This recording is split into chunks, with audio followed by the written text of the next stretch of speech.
La nuit, nous nous emparions de la maison, nous devenions les maîtres de l'ombre et du silence.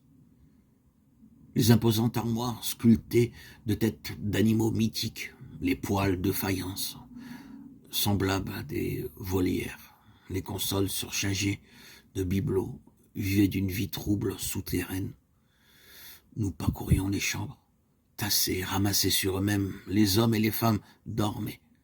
Ils étaient sans mouvement, comme si dans le sommeil, ils trouvaient la quiétude. Nous nous identifions à eux. Nous sentions nos corps, nos visages se transformer. Leurs yeux clos devenaient nos yeux grands ouverts. Nous avions leur manière. Nous respirions sur nos peaux le parfum des lotions, des pommades, qui les protégeaient du temps. Nous avions l'impression que ce qui depuis longtemps nous guettait nous tenait enfin. Nous fuyions les chambres maléfiques. Nous allions au salon. Nous ouvrions toutes les portes. Nous allumions les lustres.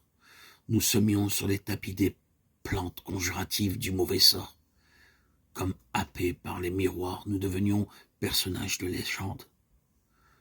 Constellés de pierreries, revêtus d'amarante et d'or, cuirassés de bronze et d'airain, la tête alourdie par l'embellissement de coiffures, portés au-dessous de larges chapeaux empanachés, les reins cambrés, le buste en proue, les mains armées d'éventails, de sabres.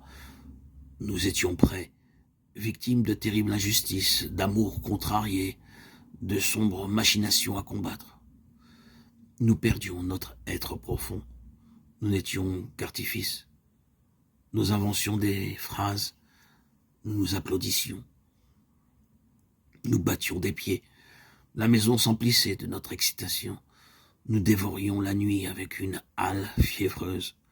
À l'aube, nos visages tombaient comme des masques. Nous avions l'impression d'avoir la peau rugueuse. La clarté du jour, dans la clarté des lampes, était aussi immatérielle que nos existences. Faibles comme des malades, qui, après avoir perdu la notion d'eux-mêmes, ne se reconnaissent pas encore. Nous n'osions nous regarder. Notre audace sacrilège, nos silhouettes lumineuses, la nuit pleine de vacarme n'avait laissé aucune empreinte dans les miroirs.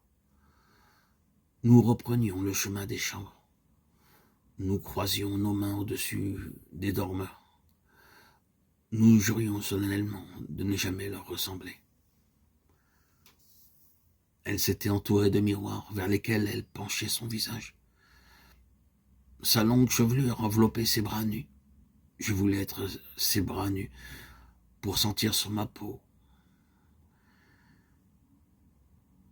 les fils de l'inextricable résille.